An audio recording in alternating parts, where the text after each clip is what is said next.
Hello viewers, সবাইকে আমার চ্যানেলে স্বাগত। তো এখন একটা নতুন স্টক নিয়ে চার্ট অ্যানালিসিস করা যাক, সেটা হলো টাটা মোটরস। সবার খুব পছন্দের শেয়ার, অনেক দিন ধরেই পড়ছে। অনেকেই আমাকে জিজ্ঞেস করেছিল কোথায় সাপোর্ট নিতে পারে এবং কোথায় রেজিস্ট্যান্স হতে পারে, দেখা যাক বা বাই লেভেলটা কী আসতে পারে। তো প্রথমে উইকলি চার্টে গিয়ে একটু পুরোনো দিনগুলো যদি খেয়াল করা যায়, টাটা মোটরস যদি ভালো করে খেয়াল করা যায়, যে দেখবেন এই রেঞ্জটা যখন করোনার আগে একটা রেজিস্ট্যান্স পিরিয়ড ছিল, মানে 360 একটা রেজিস্ট্যান্স জোন ছিল, সেটাকে কিন্তু ক্রস যখন করে করোনার পরে, তখন কিন্তু 520 বা 530-র কাছাকাছি একটা হাই দেয়। সেই হাইটা কিন্তু একটা রেজিস্ট্যান্স তৈরি করা হয় 2021-এ, এই হাইটা এবং সাপোর্ট কিন্তু এই যে এইখানকার যে রেজিস্ট্যান্সটা যখন ছিল, এটা কিন্তু সাপোর্টের কাজ করে। যদি ভালো করে দেখেন, লাইনটা দেখলেই ক্লিয়ার হয়ে যাবে, এই যে এই হাই এগুলোকে প্রাইস অ্যাকশন।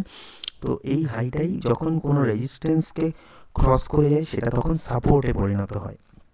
যদি একটু বড় করে দেখা যায়, এক সেকেন্ড ক্লিয়ার করে দেখাই, তো এইখানে তখন সাপোর্টের কাজ করছিল 380টা একটা সাপোর্ট, যেহেতু 380 আগে রেজিস্ট্যান্স ছিল, এবং তখন রেজিস্ট্যান্সের কাজ করছিল 530-র কাছাকাছি। এইটা কিন্তু লাগাতার 2-3 ইয়ার্স, প্রায় 2 ইয়ার্সের মতো টাইম স্পেন্ড করে, এখান থেকে শুরু করে একদম এই চ্যানেলটা ধরে চলতে শুরু করে। যখনই এই চ্যানেলটা ব্রেক করে, তখন কিন্তু একদম হাইটা দেয় 560 লেভেল। 560 লেভেল যদি ভালো করে খেয়াল করেন উইকলি চার্টে, এই 560 থেকে 65 কিছু কম বেশি হতে পারে।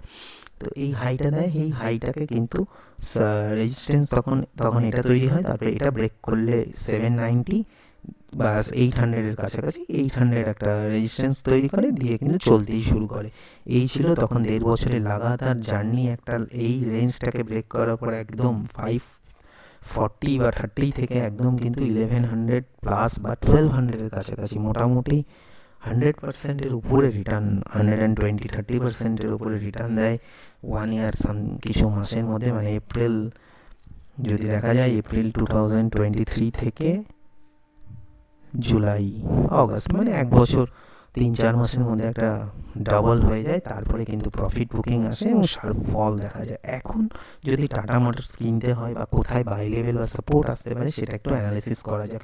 প্রথমেই বলা যায় যে স্ট্রং সাপোর্ট কিন্তু এই জোনটাই কাজ করছে, 660 বা 650 বা 670, মানে এই রেঞ্জটা যদি বিচার করা যায়, এই রেঞ্জটা, কারণ এটা ফার্স্ট মানে 530-কে ক্রস করার পর এখানেই রেজিস্ট্যান্স দেয়, তাই এখন এটা একটা স্ট্রং সাপোর্টের কাজ করবে। তারপরে কিন্তু যদি স্ট্রং সাপোর্টিং জোন কিন্তু এটা চলছে এখন 800।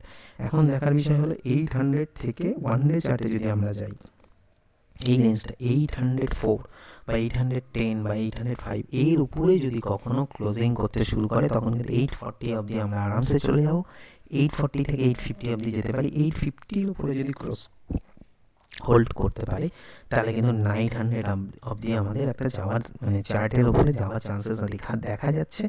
এই 900টা যদি ছোট করে দেখা যায়, এইখানে কিন্তু হাই দিয়েছিল যখন 1000-এর কাছাকাছি ফার্স্ট হাইটা দেয়, তারপরে কিন্তু এই 923 এখানে কিন্তু সাপোর্ট নেয়, নিয়ে আবার হাই দেওয়ার চেষ্টা করে। একটা দীর্ঘদিনের এই যে এই রেঞ্জটা বানায়, কিন্তু মার্চ থেকে জুলাই অবধি এই রেঞ্জটা বানানোর পরে ব্রেক নিয়েই কিন্তু হাইটা দেয়, তারপরে কিন্তু ফল করে। তার মানে এই 900 প্লাসটা হলো এখন স্ট্রং রেজিস্ট্যান্সের কাজ করবে।